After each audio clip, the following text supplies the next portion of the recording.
Ja, Celeste could make it.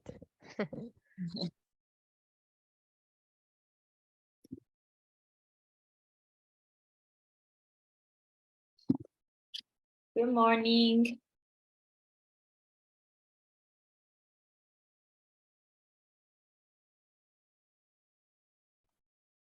Nice. I think we are enough people. Okay. We can start. I can start. So good morning, everyone. I hope you're good. So welcome. We're welcoming you to the second webinar of this series. And I will very briefly take this opportunity to use the very first 2 minutes to send you the link to the Google Calendar so that you can download the calendar of this webinar series and automatically add it to your calendar. So I'm just sending you the link to the discussion open in the platform. So please log in to your profile and use the link to download the calendar. Okay. You can do it after the webinar, of course. It's very easy and very quick. Anyway, going back to us, before we start, I just want to remind you to keep your cameras on, if you can, of course. And so, have you already read the interview of our guest, Ana Fernández, who's here with us today, and she's our change maker. And so Monica Catalan is from the partner InMedia solution, who's the organizer of this session, and she opened a discussion in the platform, which I think you already saw, and she put the interview of Ana and the 4 slides that you should have read before starting the webinar so that we can discuss about them today. So today, Ana is here with us to answer all your questions and curiosities about conscious business, specifically, I think, in relation to the tourism industry. So this webinar is going to be introduced by Monica. And just it. Thank you very much. I'll pass you the word and enjoy. Thank you, Elisa. So I'm going to share my screen first of all. Yeah, let me put it at the presentation. I guess you can see it. So, well, to start, first of all, thank you all for being here today.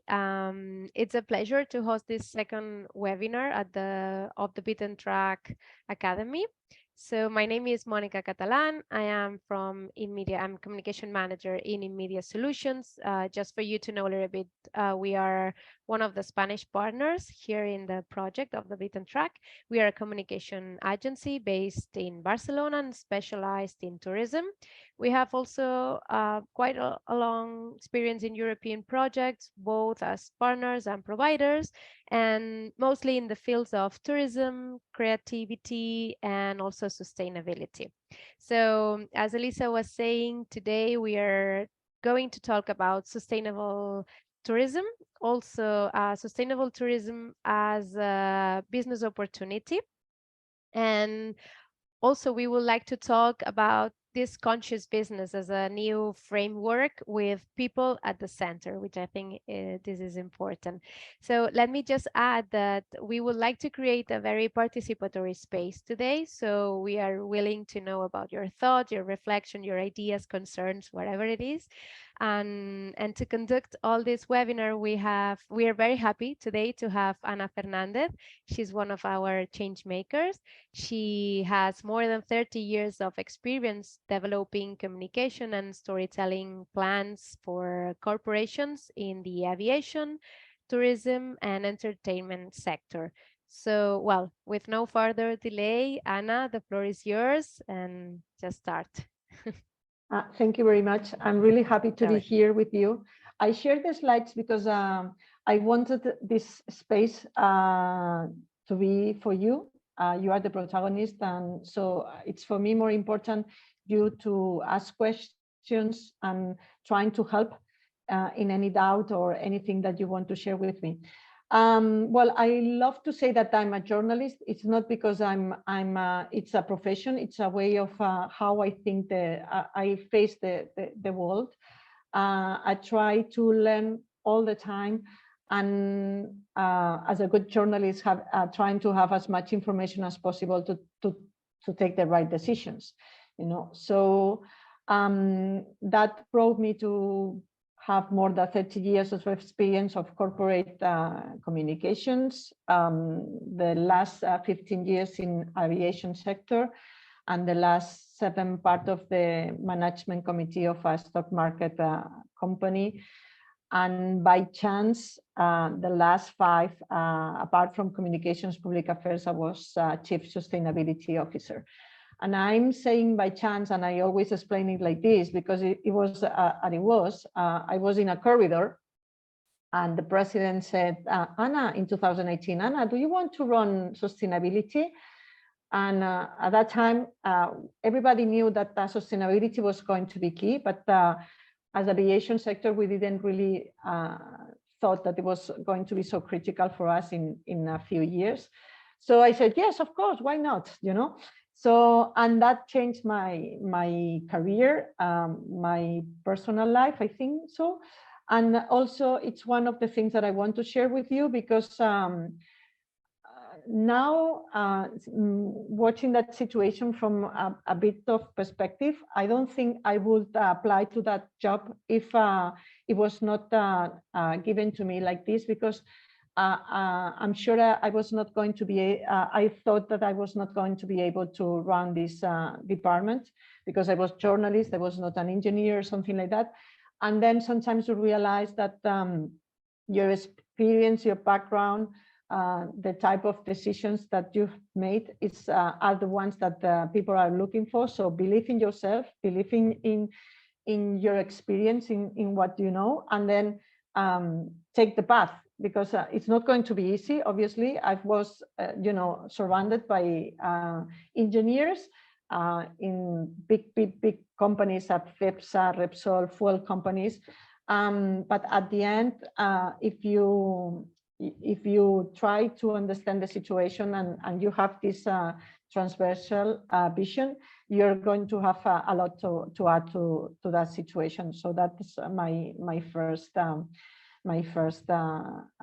input for you. So if you can change the slide, sorry, because I'm not going to be the one that it's running the mouse. So yes, as you can imagine, in 2018 we didn't know that we were going to face so critical situations in terms of communications, reputations for the sector, for sustainability. And but I really think it's a challenge for the companies. It's going to be, from my point of view, one of the most important transformation for companies since industrial revolution. So yes, this is how, in a way, I face the sustainability challenge. If you change the slide. But I really believe in companies. It's one of my main concepts and my main pillars. I believe in companies, and I don't really think it's fair with when everybody is talking about greenwashing and everybody thinks that companies are trying to only develop sustainability from a greenwashing point of view. I think the challenge in some of the sectors are so big, they have to transform so many pillars that sometimes they stop themselves because they don't know exactly what's the starting point for the whole transformation. So the philosophy that I'm trying to help them to implement. And it's really, it's not a big philosophy. It's only start with a small thing that makes you implement a really quick win, but it's going to help you to understand how to run or how to develop processes in your organizations in terms of sustainability, and gives confidence that you are facing a situation that sometimes is even cost control of some of the pillars of the organization. So instead of thinking that everybody is trying to not to do the right thing, it's sometimes I realize, and I'm not saying that everybody is or all the companies in the same position, but I really believe people want to change or be part of this change world. But sometimes it's so that there's so many things that they have to face, and they have to take decisions, that they need someone to say, okay, we are going to start with a small step, because one small step is better than none. And then afterwards you realize that it's not so difficult to implement and to try to get speed in that transformation. So that's more or less the new paradigm or the new idea that I'm trying to help companies in this process that I'm consultancy, especially with tourism companies, because it's the sector which I know better. So if you change the slide, and in a way, I really believe in people. I really, sometimes when I was at the aviation sector and we were facing difficult times, and I was, spokesperson for some difficult situations, and everybody was thinking that the airlines were only thinking about doing harm to the customers. And I remember an interview in television, and I was saying, listen, the employees of at that time of Vueling, we are not thieves. And the guy at the television was saying, oh, what, Mrs. Fernandez? I'm not saying that. And I was saying, listen, a company without the people is nothing. I mean, it's a brand without anything. So if you say that the name of the company, which at that time was Vueling, it's trying to, steal from the customers, what you are saying is that the 4,000 people that we work there, we are thieves. So that's my position. I mean, companies without people are nothing.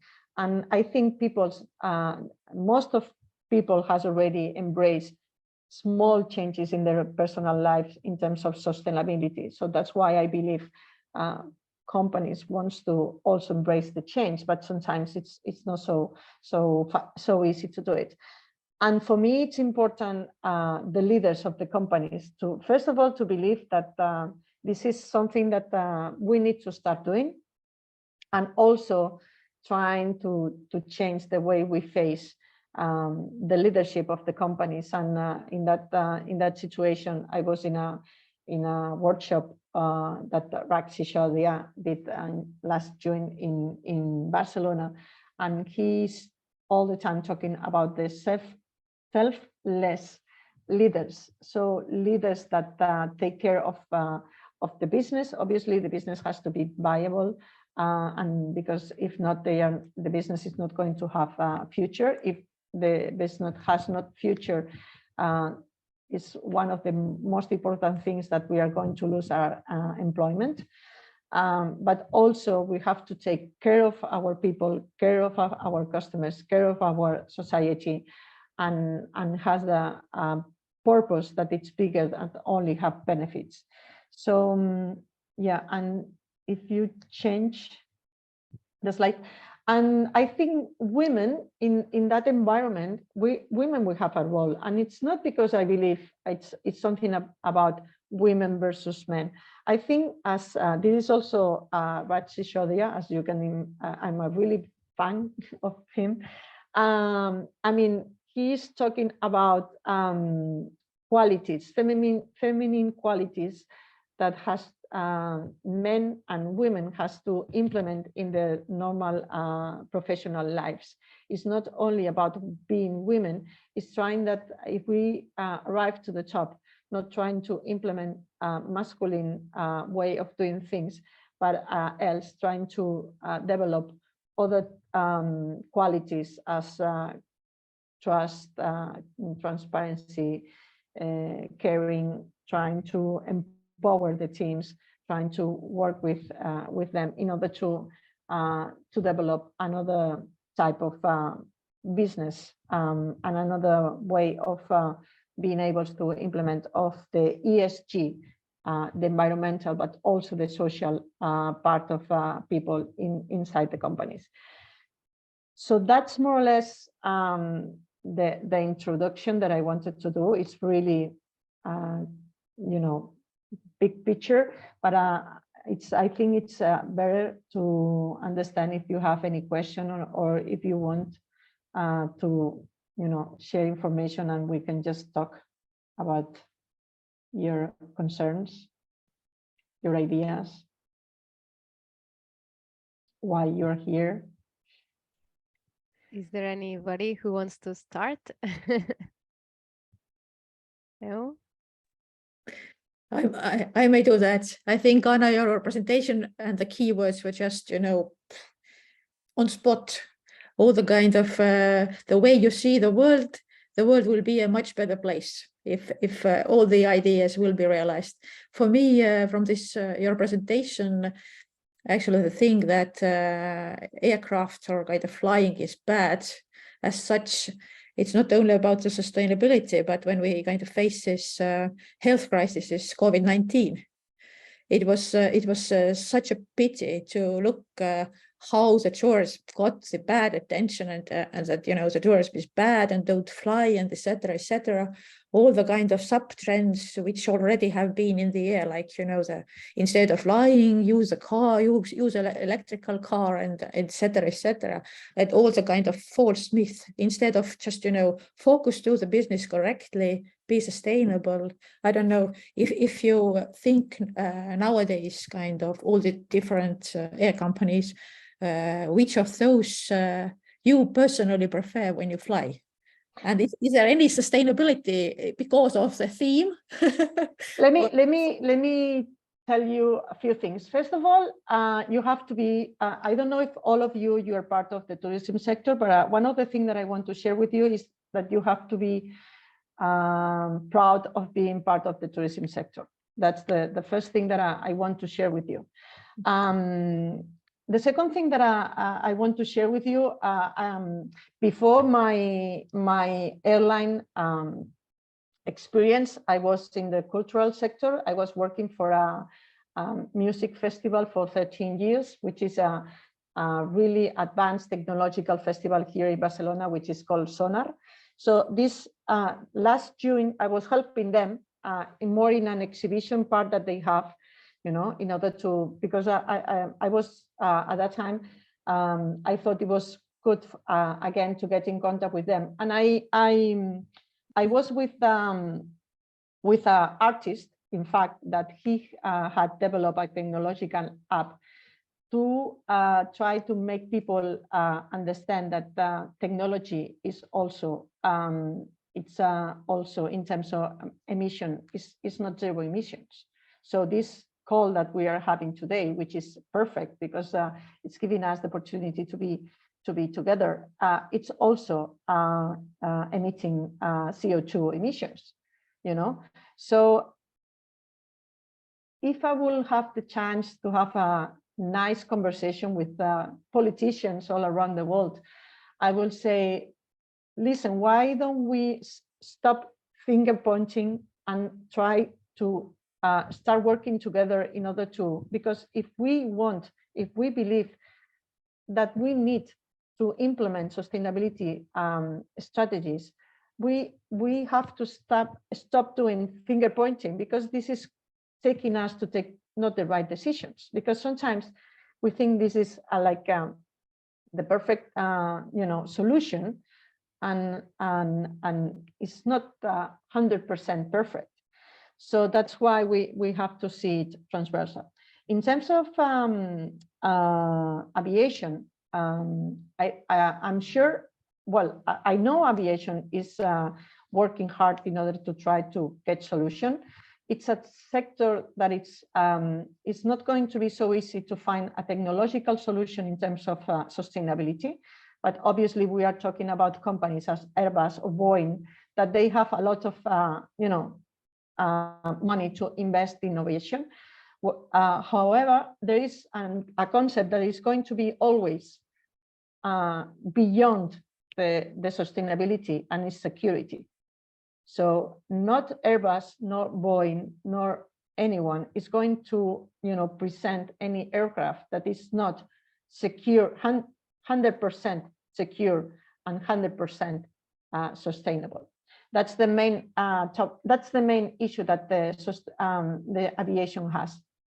The second thing is that they are working together with fuel producers in order to find sustainable fuel, that if enough sustainable fuel right now at the sector and the competitive prices, this is a fuel that you can just use it in the type of aircraft you have it at the market. But the third thing that I want to share with you is that the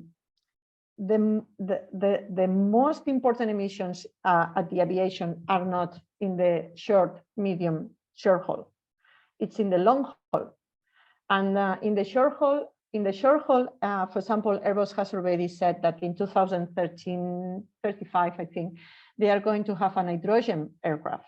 That is not going to be, it's not possible to fly long haul, because it's about the wings, and hydrogen has more volume, so the aircraft is going to look completely different than the ones that so it's not possible to have hydrogen with the type of wings that are able to cross the Atlantic, for example.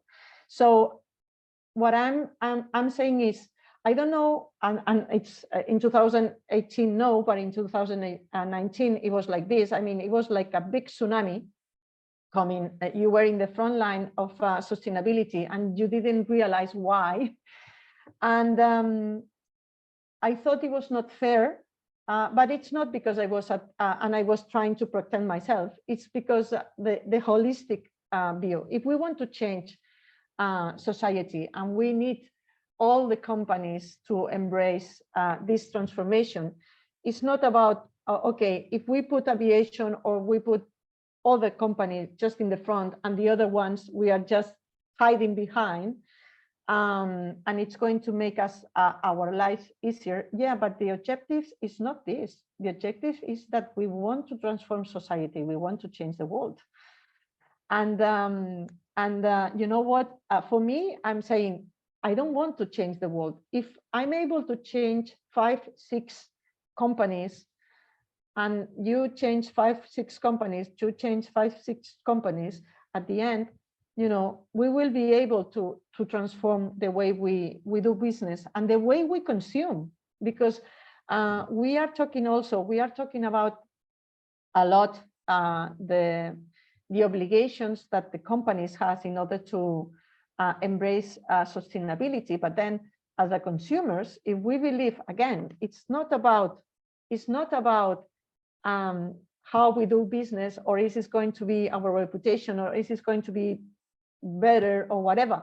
It's about that we believe that we have to change things, because it's not enough resources in the world that will maintain the right now the situation that we have right now, So we need also to change. It doesn't mean that we have to go from 0 to 100, but if step by step we change small things, we are helping also the companies, because we are just putting all the pressure on the companies. But if the companies present a product and the product is not going to be sold, I mean, companies cannot afford this situation.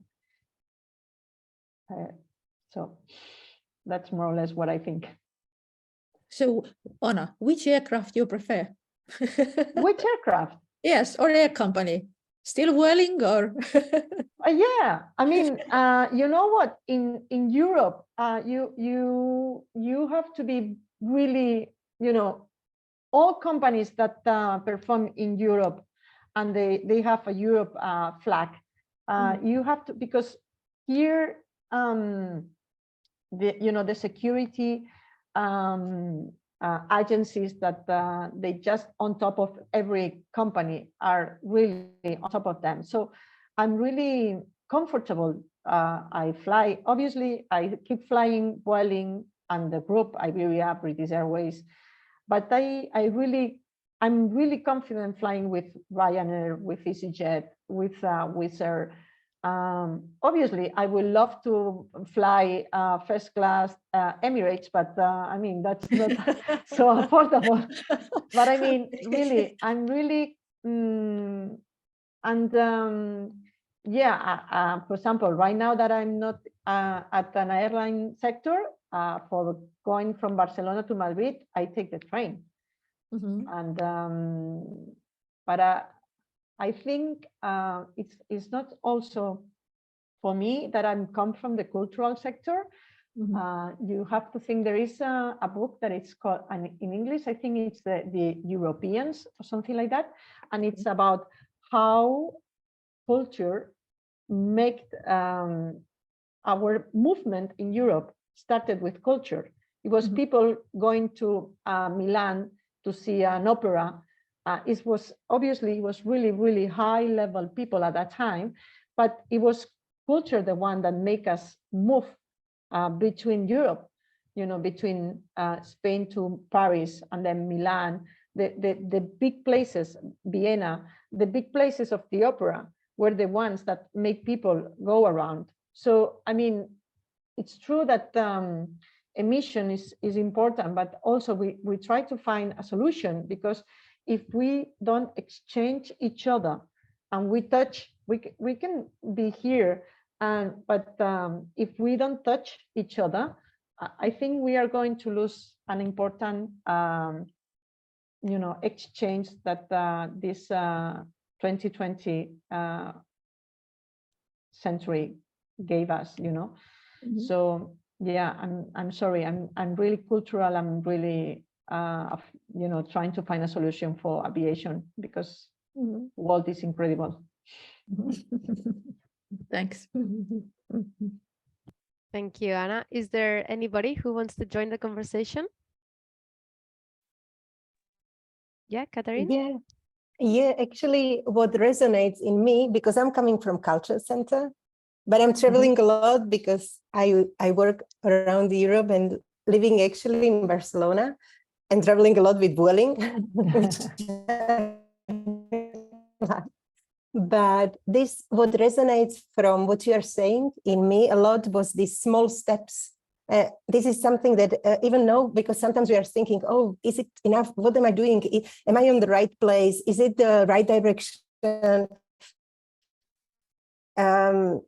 Is it worth it is making change? Is it not? No, like all this, and this little thing, it's like making these small steps. For us, for example, we are organizing a festival in Slovakia, contemporary dance, new circus, and physical theater, which is small thing in a company as with the aircraft. But in a COVID time, for example, we had to go away from theaters and going outside, and this changed something in us that we were thinking, okay, so now it comes all these things with ecology, sustainability, environment. So probably this would be only one little step that we'll think every year about it. So our festival is developing in thanks to this thing, and it was very small thing, but we said it's like on the topic and we will just stay with it because it stayed with us. We believe in it, we trust in it, we are, yes. And this thing about like caring, we are also the group. Imagine a hotel, okay? And the whole umbrella in terms of sustainability, you have the energy, you have the water, you have the circular economy, all the the products. So I mean, it's really I mean, if you look at the whole system, you say, okay, do I start with the energy? Do I start with the water? Do I start with the suppliers? So my idea, because then the problem is that you stop yourself like saying the problem is so big that I don't know where is the starting point, so I do nothing. And that's the thing exactly that we cannot do. I mean, so okay, that's the whole objective, is this whole umbrella. Okay, which is the one that we can just implement today, just communicate today, internally and externally, and that's real, that it's not greenwashing, it's real today. And and then you realize, like, for example, I was working for a hotel, and I say, okay, we are going to start with gastronomy of proximity, and then circular economy. But first, okay, we'll see the menu. Are you, for example, okay, what's easy for you? Like going around and say, okay, wine. Okay, wine from your community, or oil from your community. Okay, next step. Is it possible, for example, not to have like a melon if it's not the moment of melon, which is, I don't know, in English is the agricultural calendar of the products. This is zero invest, and it's 100% sustainability. Zero invest. You don't have to invest anything. So this type of little things makes people understand, ah, wow, I mean, so this is not so expensive. It's also about changing the way I look of things. So and that's the thing, because then with these people is changing the mindset. They say, okay, Anna, but you know what? I'm doing also energy. I say, okay. Okay, you're doing energy, but we are focusing just in gastronomy.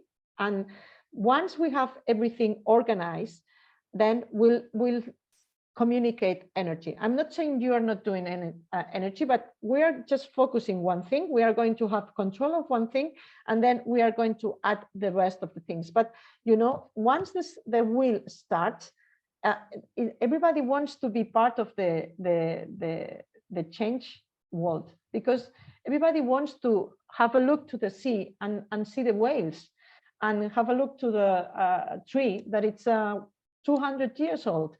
I mean, there's really few people that they don't really want the world to be, you know, a better place. So exactly, that's exactly what you have done. So, okay, I have to do like 20 things, but which is the first one? And it's going to give me, you know, the speed to get to the second one, the third one, I mean, until the 20th. And obviously, we are in a rush, but it's okay. Oh, we are late, but because we are late, it's better to be clear. Yes, we are late, and to take one step after the other, than say, okay, we are late, and doing nothing. You know. Thank you. Yeah. Is there any other question? No? I would like to add here the concept of soft skills, because I think sustainability is very, very linked to some of key soft skills, like, for example, transparency, ethical thinking, integrity also. So everything also linked to greenwashing, that sometimes I have the feeling that sometimes it's very conscious, but sometimes you can do greenwashing without knowing that you're doing this kind of practices somehow, because of sometimes you don't have the knowledge to know if you are doing best practices or not. So I don't know, I would like to open the question to all of you about how do you feel about these soft skills? Are they difficult to apply in your daily lives, in your projects, your ideas? Anna, I don't know if you want also to add something here related to this very key soft skills. Well, I mean, again, I'm journalist. The first thing, I know that not all journalists are, transparent or honest. But when you study journalism, you are one of the things that is that you don't lie. Maybe you don't give all the information, but you don't lie. It's one of the, I mean, when I was giving communication, workshops, and I prefer the word honesty than transparency, because, for example, if you are in a stock market company, you are not going to be transparent, because you have to share the information before with the institutions, like the ones that they are controlling the stock markets companies, before sending to the market, because this information, it can affect your stock value, so you cannot be completely transparent. So a journalist is calling you, and you're not going to give him all the information if before has not been done through the institutions. But you can be honest. Honest is something that you can always be like, listen, I cannot give you this information because it's not public, or I cannot give you this information because it's a competitive advantage that I'm not going to share with openly, But if you are honest, you create this concept of credibility between all your stakeholders, like groups of interest, that they trust you. And so I don't think when you are doing greenwashing, I don't can imagine any situation that you are doing greenwashing and you don't know. Sorry. Yes, I guess most of the times it's like that, probably. Hello. But hi, Hey, Maya. sorry. Yeah, Yay. sure. I mean, from the cultural perspective, I can see a moment when we can do greenwashing and not notice. It's because sometimes when we are asking for funding, the sustainability is a financial criteria. So you're going to answer it. And then since you answer it, you're going to say it's true and you're going to communicate on it. But if it's not part of your strategy development, it has no impact. So to me, when we do that, we really believe that we are promoting sustainability because we apply our project answering that question, but we don't really dedicate the time for it because it's running and it's not included in the management. Okay, yes, you're right. Yeah, for me, I think because sustainability, in a way, it's a transformation situation. We can call it sustainability, but in a way, is that we need to change the way we consume, the way we produce, the way we, business are done. And you're right. I mean, this concept of transformation that we can call it sustainability has to be part of the strategy. And yes, because yeah, if you are looking for funds and just taking the box, yeah, like saying yes, at the end, this is going to be okay for 1 or 2 times, but the third time is not going to work. Or because your other festival, that is your competition, your other festival is going to have a more credible strategy, and this is the one that is going to get more funds than you. So they are going to have more possibilities to survive at the end, So yeah, you're right. Yeah, it makes sense. Thank you.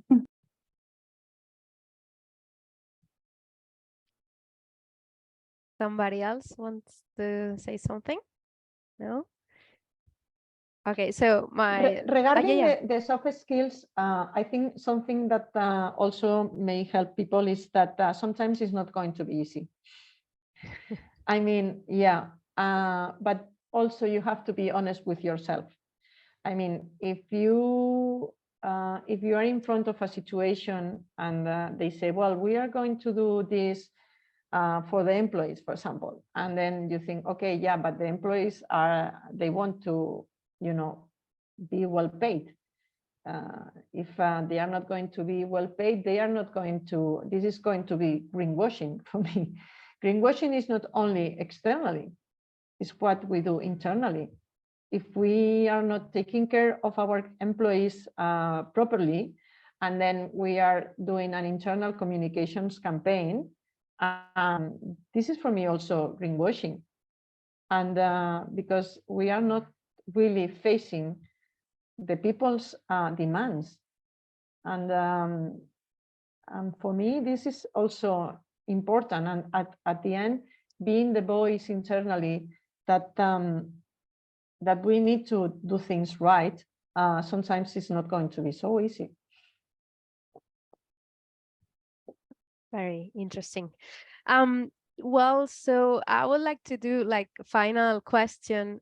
Of the Beaten Track Academy, we have different competences, for example, awareness, leadership, problem solving, creative thinking. I believe that all of them are part of sustainability and this, this idea to make the things better that we are talking here. So Ana, could you, just to finish, give all the participants here like last recommendation on to apply all these competences in our daily life, talking about business, everything, obviously. Well, as part of the aviation sector, as you can imagine, and running communications, I'm an expert of crisis communications. And I was always saying to my team that when we were facing a crisis situation, obviously I was really, I didn't have to face a real tough crisis situation in aviation, which is, it's not what we are talking, it's more about, some politicians making some statements in Twitter or some difficult situations. And I was saying, listen, when you are facing a situation like this, take a moment, have a coffee, relax yourself, believe in your intuition, and then afterwards take the decisions from a human side. I mean, I remember once we lost the bicycle of a guy that was going to the world tournament, and I asked when is this tournament is going to be, and they said, okay, it's going to be in a week. Okay, we have 3 days to find the bicycle, because this guy is in his room just doing they are going to find my bicycle, they are going to find my bicycle, they are going to find my bicycle. But then after 3 days, they are going to get mad, So, and then you have to realize that this guy has been training for years for that moment, and you have lost the most important thing. It's the bicycle. So you have to understand his situation, and you have to put in his shoes. And it's not only that it's a bicycle; it's the bicycle. So that's the most for problem solving and all these kind of things. If you can just try to put yourself in the shoes of the other one that you have in front, and try to understand if this person is your father or is your son or is your daughter, if the answers that you are giving them are the same ones, if they are not the same ones, you are not doing correctly. You are not taking the right decisions. So that's the only thing that I mean, it's not a really, it's more a all woman, share experience. But yeah, that's the things that I was sharing with my team all the time. Very interesting. Thank you. And very useful, I think. Okay, so if there is no other empathy. Yes, Elisa, exactly. That's another soft skill that we have to train. Yes. So I don't know if you have any final question, any final thought. Otherwise, I guess we can end here. Yes. Yeah, and if you have any, you know, anything that you want to share with me or whatever, I'm always happy to help through InMedia. So Thank you, Ana. Okay. So Elisa, I don't know if you want to add something to finish.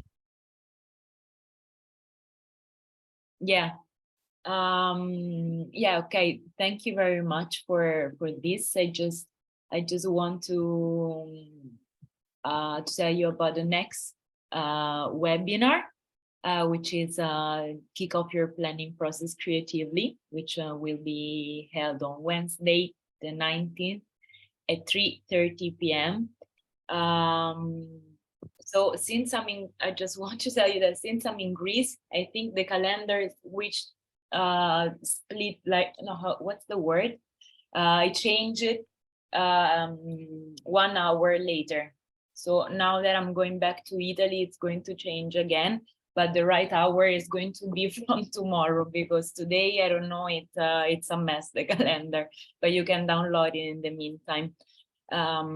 So next meeting will be on Wednesday. Thank you so much for today. It was super interesting. I really enjoyed it, and I hope everyone had, I'm sure, because also the discussions were super interesting. And if you have other comments, any other things to add, you can write in the platform. Monica opened that discussion, as I told you before, and we can discuss everything there. Okay. So thank you very much, and have a good day. Okay. thank you. Bye. Thank you, Ana, for your time. Thank you all for Bye. your Thank you, time Ana. too. Thank you, Monica. Thank you. Thank you very much. Ciao. Bye. See you next Bye. webinar. Bye. Bye. Elisa.